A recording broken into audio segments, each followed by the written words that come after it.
Ya Bang, untuk agenda hari ini boleh diceritain dulu Bang.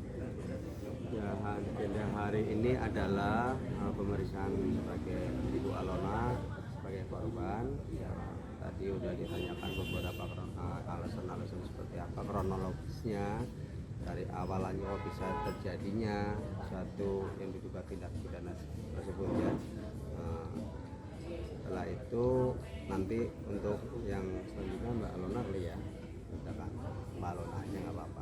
Saya tadi udah pendampingan, nanti intinya sih ya normatif lah ya, penyidik itu ya menanyakan gimana cerita awalnya dan sebagainya itu, terus kita kan tanya bukti-buktinya mana, tadi udah diserahkan juga semuanya.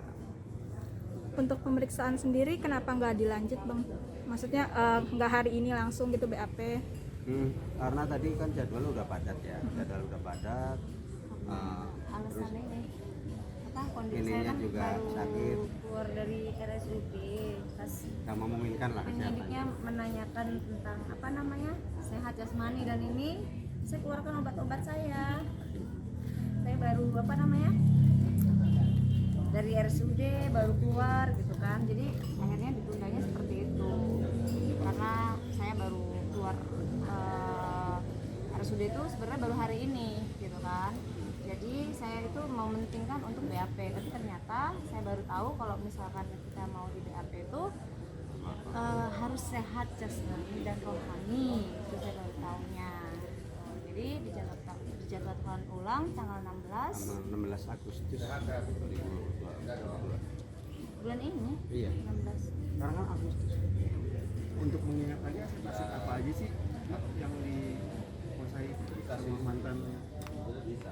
Yang saya LP-kan ini kan sebenarnya masalah perihal saya sudah berikan kuasa jual, tapi seharusnya yang menerima dana itu adalah ibu kandung saya, tapi malahan dia di situ ada apa namanya membuat alibi yang dia ternyata tuh mau menerima kuasa terima dananya itu di dia, setelah saya menuliskan ini surat kuasa jualnya, tapi surat kuasa terima dananya ini nanti ke ibu kandung saya bilang gitu. Jadi fee yang Anda minta saat itu di 50 juta itu nanti biarlah ibu saya yang mentransfer, saya bilang kan gitu. Tapi nggak tahu kenapa dia datang saat itu, dan memang di apa namanya di tahanan Polda Metro Jaya itu kan tidak boleh ada yang namanya transaksi dan tanda tangan saat itu. Lalu dia datang cepet-cepet tuh, saya mau baca dulu ke dalam, bilang jangan nanti ketahuan, nanti ini nih yang ada nanti pembelinya kabur, nggak jadi, soalnya ini lama banget prosesnya, dia bilang gitu kan. Akhirnya mau nggak mau, karena mama saya pun sudah menerima DP-nya 20 juta saat itu, tanda jadi belilah gitu kan.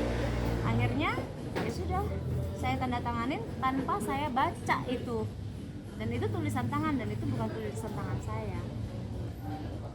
Ada upaya komunikasi nggak sih Kak sebelumnya sama mantan lawyer?